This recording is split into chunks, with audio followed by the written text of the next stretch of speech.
Hello students, हम कर रहे थे 1935 का एक्ट। लास्ट सेशन में हमने इसकी मेन फीचर्स एंड प्रोविजंस की एंड आज हम इस सेशन में करेंगे जो गवर्नमेंट ऑफ इंडिया एक्ट 1935 है, इसकी क्रिटिकल इवैल्यूएशन। इट मीन्स इस एक्ट की क्या सिग्निफिकेंस है एंड क्या डिफेक्ट्स हैं, डीमेरिट्स हैं। जो 1935 का एक्ट है जी किसके ऊपर बेस था? जी बेस था जो हमारी डिमांड्स थी उनके ऊपर, जो साइमन कमीशन है उसकी रिपोर्ट के ऊपर, नेहरू रिपोर्ट है एंड जो जिन्ना के 14 पॉइंट्स थे इनके ऊपर बेस्ड जो 3 राउंड टेबल कॉन्फ्रेंसेस की जाती है। First round table conference, second round table conference and third round conference. तो इसके बाद एक वाइट पेपर है वो पब्लिश किया जाता है। उसको पब्लिश करने के बाद क्या होता है कि जो भी रिपोर्ट थी, जो भी हमारी डिमांड्स थी उसको फुलफिल करने की कोशिश की जाती है एंड इस तरह 1935 का एक्ट है वो पास हो जाता है। तो जो इसकी इम्पोर्टेंस है वो क्या है? तो significance of government of India act 1935। First one is partial responsible government at the centre. इन्होंने कहा कि हम रिस्पॉन्सिबल आंसरेबल गवर्नमेंट है इसको इस्टेब्लिश करना चाहते हैं सेंटर में। तो इसके लिए उन्होंने डायआर्की सिस्टम है इसको सेंटर में इस्टेब्लिश कर दिया। तो प्रोविंसेस में ख़त्म कर दी लेकिन सेंटर में क्या कर दी? स्टार्ट कर दी। कहते जब भी डायआर्की सिस्टम होता है इसमें क्या होती हैं? ट्रांसफर सब्जेक्ट्स होती हैं एंड रिजर्व सब्जेक्ट्स होते हैं, जिस वजह से जो मिनिस्टर्स हैं मिनिस्टर भी रिस्पॉन्सिबल रहती हैं एंड जो एग्जेक्टिव है वो भी रिस्पॉन्सिबल रहती है। इस तरह इन्होंने पार्शियल रिस्पॉन्सिबल गवर्नमेंट को इस्टेब्लिश करने की कोशिश की थी। Number 2, reforms in the provincial legislature. जो प्रोविंसेस हैं इनके लेजिस्लेचर में रिफॉर्म किए गए। इनके लेजिस्लेचर में रिफॉर्म कैसे हुए? इनमें जो 6 प्रोविंसेस थे जैसे असम, बिहार, बंगाल, बॉम्बे, मद्रास, यूनाइटेड प्रोविंसेस, इन 6 प्रोविंसेस में बाय कैमरल लेजिस्लेचर है उसको इस्टेब्लिश किया गया था एंड जो मेंबर्स थे इनको भी एक्सपेंड किया गया, मेंबर्स को इंक्रीज किया गया था। तो प्रोविंशियल लेजिस्लेचर में रिफॉर्म किए गए। Number 3, demand of federal government was कंसीड। Mean हम यही चाहते थे कि ऑल इंडिया फेडरेशन है इसको इस्टेब्लिश किया जाए। ऑल इंडिया फेडरेशन एक तरह से फेडरल गवर्नमेंट को इस्टेब्लिश करता था। जो फेडरल गवर्नमेंट को इस्टेब्लिश करना था वो डिमांड हमारी फुलफिल होगी। तो इसकी फर्स्ट प्रोविजन क्या की थी? Establishment of all India federation. तो फेडरल गवर्नमेंट जो Congress party and Jinnah report भी डिमांड कर रही थी, तो इस तरह फेडरल गवर्नमेंट है इस्टेब्लिश की जाती है। लेकिन ये अलग बात है जो कभी भी सक्सेसफुल नहीं रहती है। Number 3, establishment of federal court for India. First time India की अपनी सुप्रीम कोर्ट, उस टाइम इसको फेडरल कोर्ट कहा जाता था, उसको इस्टेब्लिश किया गया था। जो प्रोविंसेस हैं एंड सेंटर है अगर इनमें कोई डिस्प्यूट अराइज होता है तो उसके रिगार्डिंग डिसीजन कौन देगी? फेडरल कोर्ट देगी। लेकिन इस टाइम भी फेडरल कोर्ट इंडिया की सबसे सुप्रीम कोर्ट नहीं थी, वो थी ब्रिटिश की प्राइवी काउंसिल, उसके पास ही सभी डिसीजन फाइनल माने जाते थे। Next is an attempt to decrease the control of secretary of state for India. इसके लिए इन्होंने जो इसकी इंडियन हाई काउंसिल थी इसको भी रिमूव कर दिया, ख़त्म कर दिया गया था एंड जो secretary of state for India है इसको एक तरह से एडवाइजरी काउंसिल है वो बनाया गया था। इस तरह जो सेक्रेटरी ऑफ स्टेट है इसके इंटरफेरेंस को रिड्यूस किया गया। Next is expansion of rights to votes. Mean जो वोट है, वोट के लिए पहले प्रॉपर्टी राइट था, अब क्या कर दिया गया? इसको एक्सपेंड कर दिया गया। अब इसके लिए जो एजुकेशन है इसको भी इंक्लूड किया गया, इसमें वुमेन है उसको भी इंक्लूड किया गया था एंड इसमें 10% पॉपुलेशन ऑफ द प्रोविंसेस इनको राइट दिया गया कि अपनी वोट कास्ट कर सकते हैं। Next is basis of the constitution of the independent India.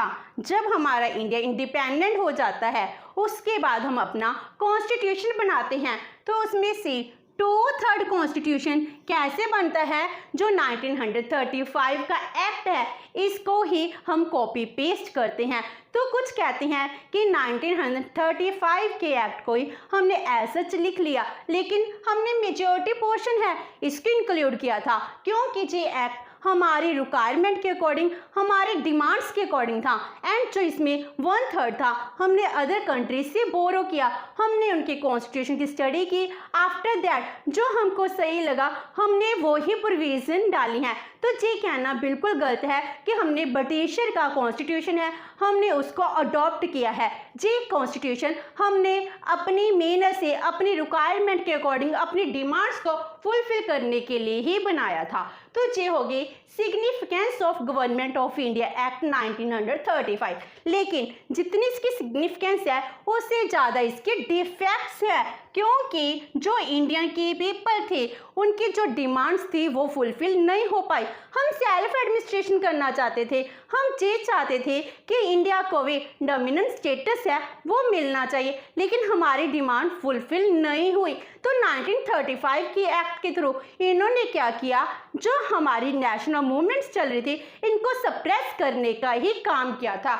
इसी के रिगार्डिंग पंडित जवाहरलाल नेहरू जी हैं, वो क्या कहते हैं, it is the declaration of slavery, क्योंकि अब हम ये नहीं चाहते कि हमको डोमिनेंट स्टेटस दिया जाए। हम पूर्ण स्वराज की डिमांड कर रहे थे, एब्सोल्यूट इंडिपेंडेंस की डिमांड कर रहे थे, एंड इसमें तो हमको डोमिनेंट स्टेटस भी नहीं दिया गया। तो ये यही कहते हैं कि हमको स्लेव ही बना कर रखा। It is the declaration of slavery. And इसके लिए मोहम्मद अली जिन्ना है वो भी यही कहते हैं, fundamentally bad, thoroughly रॉटन and entirely unaccepted. जो ये एक्ट है इसमें कुछ भी ऐसा नहीं है जिसको हम एक्सेप्ट कर सके, जो हमारी डिमांड्स हैं वो फुलफिल हो सके। इसमें ऐसी एक भी प्रोविज़न नहीं थी, इसीलिए इसको एंटी इंडिया एक्ट भी कहा जाने लगा। तो इसके जो डिफेक्ट्स हैं इसमें फर्स्ट कॉज है act without introduction.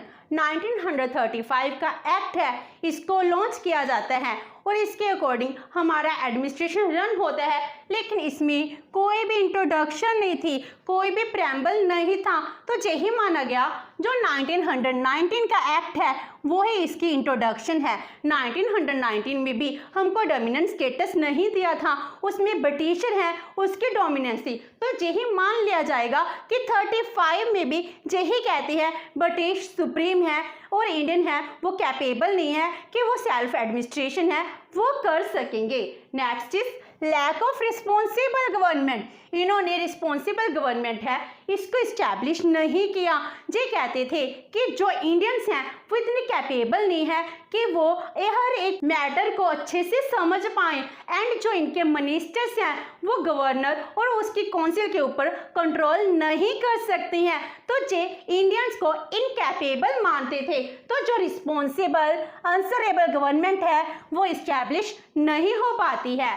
Next is dyarchy establish at the centre. Centre में अब डायरकी स्टैब्लिश कर दी। जो प्रोविंसेस थे इसमें तो फेल हो जाती है, अब जो प्रोविंसेस में फेल्ड मॉडल है उसको सेंटर में अडॉप्ट कर लिया। तो जो मॉडल प्रोविंसेस में सक्सेसफुल नहीं होया और पूरे इंडिया में वो क्या सक्सेस होगा। तो इस तरह इन्होंने डायरकी को स्टैब्लिश कर ये दिखा दिया कि जो आपके फेलियर मॉडल है हम उसको ही अडॉप्ट करेंगे। Next is defective federation. इन्होंने फेडरेशन, ऑल इंडिया फेडरेशन है वो इस्टेब्लिश की, उनके अकॉर्डिंग ही इन्होंने कहा आप रूल कर सकते हो, लेकिन इसमें बहुत ज़्यादा प्रॉब्लम्स थी। इसमें क्या था, एक ब्रिटिश इंडिया था, एक डोमिनेंट स्टेटस जिसको हम प्रिंसली स्टेट कहते थे। तो प्रिंसली स्टेट्स थे वो क्या थे, नेटिव डोमिनेंट थे, एंड जो प्रोविंसेस थे, प्रोविंसेस क्या थे, प्रोविंसेस में ब्रिटिशर का रूल चलता था। तो इन्होंने कहा जो ब्रिटिश इंडिया है इनको फेडरेशन को ज्वाइन करना कंपलसरी है, एंड जो प्रिंसली स्टेट है इनके लिए ऑप्शन है। तो जो फेडरेशन है कभी सक्सेसफुल हो ही नहीं पाई, हमारी डिमांड है उसके ऊपर अच्छे से वर्क नहीं हुआ। और उसके बाद क्या होता है, जो जे फेडरेशन है इसको पूरी तरह से इफेक्टिव बनाने के लिए काम ही नहीं किया गया, क्योंकि इसमें जो प्रिंसली स्टेट्स थे इनमें जो रिप्रेजेंटेटिव थे उनको रूलर इलेक्ट कर भेजता था। एंड ब्रिटिशर इंडिया जो प्रोविंसेस थे इसमें क्या होता था, इसमें आम लोग हैं जिनको 10% पॉपुलेशन को फ्रेंचाइज दी गई थी, वो अपने रिप्रेजेंटेटिव को इलेक्ट करते थे। एंड अपर हाउस है उसमें भी इक्वल रिप्रेजेंटेशन नहीं दी गई थी। एंड जो पावर्स थे वो पावर्स वाइसराय को ज़्यादा दी गई थी। तो फेडरेशन को नाम का था लेकिन एक्चुअल में फेडरेशन जैसी प्रोविजन ही नहीं थी। जो प्रिंसली स्टेट थे इनका अपना कॉन्स्टिट्यूशन था, इनके पास फेडरेशन से भी ज़्यादा पावर्स थी। तो ये फेडरेशन जो इन्होंने इस्टेब्लिश किया था उसके बहुत ज़्यादा डिफेक्ट्स थे। Next is discretionary powers of the governor general of India and governor of the provinces. जो पावर्स थे चाहे वो वाइसराय था चाहे फिर गवर्नर ऑफ द प्रोविंसेस थे, इनके पास बहुत ज़्यादा डिस्क्रिशनरी पावर्स थे। इनके पास लेजिस्लेटिव पावर्स थी, इमरजेंसी पावर्स थी, रेजिड्यूरी पावर्स थी, एग्जेक्टिव पावर्स थी, जिससे ये बहुत ज़्यादा सुप्रीम बन गए थे। और इसके बावजूद क्या था, ये पूरे इंडिया को कंट्रोल कर रहे थे। तो लेजिस्लेचर के पास पावर कौन सी थी, नाम मात्र की पावर्स थी। तो उनको कोई भी पावर्स ना देकर तो ब्रिटिशर है गवर्नर जनरल और प्रोविंसेस के गवर्नर हैं वो ही सुप्रीम बन गए थे। Next is provincial autonomy was just a mockery. तो इन्होंने कहा हमने प्रोविंशियल ऑटोनॉमी की प्रोविजन की है, लेकिन एक्चुअल में ये तो एक मजाक ही था। सारे की सारी पावर्स किसके पास थी, जो प्रोविंसेस के गवर्नर हैं उनके पास ही सभी पावर्स थी। Next is safe guards and reservation were against the interest of Indians. जो इंडियंस के इंटरेस्ट के अगेंस्ट थी। सेफ गार्ड्स एंड रिजर्वेशन क्या थी, जिसमें गवर्नर जनरल है इसको इमरजेंसी पावर्स दी गई थी। अगर किसी प्रोविंसेस में कॉन्स्टिट्यूशनल मशीनरी ब्रेकअप हो जाती है तो सभी की सभी पावर्स गवर्नर जनरल के हाथों में आ जाती हैं, तो वो किसी भी टाइम अपनी इमरजेंसी पावर्स को यूज कर सकता है। तो जो सेफ गार्ड और रिजर्वेशंस थी ये किसको प्रोटेक्ट करती थी, ब्रिटिशर को प्रोटेक्ट करती थी, तो इंडियन के अगेंस्ट थी। Next is limited franchise. इन्होंने हमको 10% पॉपुलेशन को फ्रेंचाइज दी, लेकिन still it is limited franchise, क्योंकि इसमें डेमोक्रेसी के अकॉर्डिंग सभी को फ्रेंचाइज नहीं दी गई थी। Next is spread of the poison of communalism.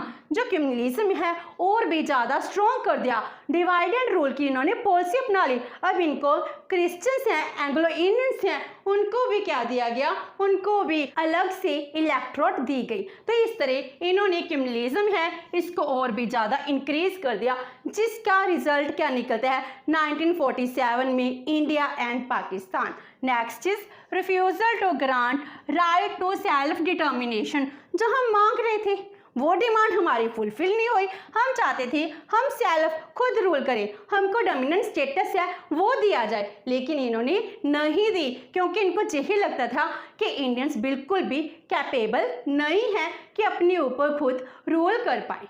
Next is supremacy of the British parliament. British parliament अब भी सुप्रीम है, इंडिया को कोई राइट नहीं दी गई। 1935 का एक्ट है, अगर इस एक्ट को अमेंड करना है या इसमें कोई रिफॉर्म लेकर आना है तो इसका पावर किसके पास है, only and only British parliament के पास। इंडियन के पास कोई भी ऐसी पावर नहीं है कि हम इस एक्ट को अमेंड कर सकें।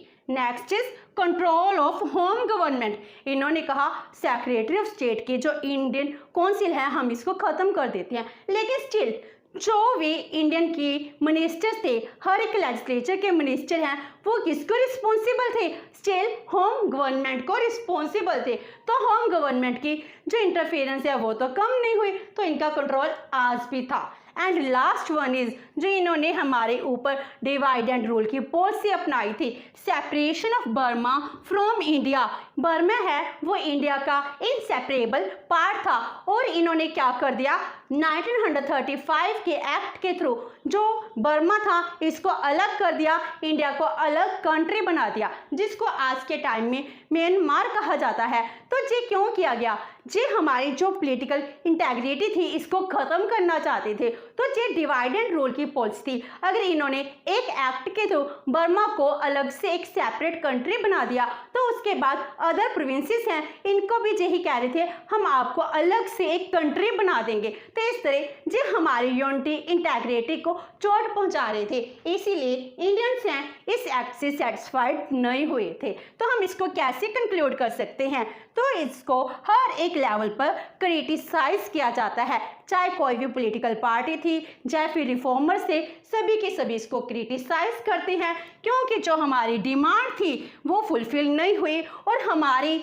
जो डिमांड है स्वराज की, जिसमें हम फुल इंडिपेंडेंस चाहते हैं, वो और भी ज़्यादा इंक्रीज हो जाती है। नेशनल मूवमेंट्स हैं और भी ज़्यादा स्टार्ट हो जाती हैं, हम ब्रिटिशर के अंगेंस्ट हो जाते हैं। हम ये चाहते थे अब हमको इंडिपेंडेंस चाहिए। इस तरह जो 1935 का एक्ट है, इस एक्ट के थ्रू हमारी डिमांड्स फुलफिल नहीं होती हैं। तो इस तरह आज हमने इस एक्ट की सिग्निफिकेंस एंड इफेक्ट्स के नेक्स्ट सेशन में हम करेंगे। जो गवर्नर जनरल है, इसके पास बहुत ज़्यादा डिस्क्रिशनरी पावर्स हैं, वो पावर्स कौन कौन सी है, क्योंकि ये भी बहुत इंपॉर्टेंट क्वेश्चन है, गवर्नर जनरल की डिस्क्रिशनरी पावर। होप सो कि आपको ये सेशन अच्छा लगा होगा। अगर आपकी कोई क्वेरी है तो post it in the comment box and video अच्छी लगी तो please like and share with your friends. Thank you so much and have a nice day.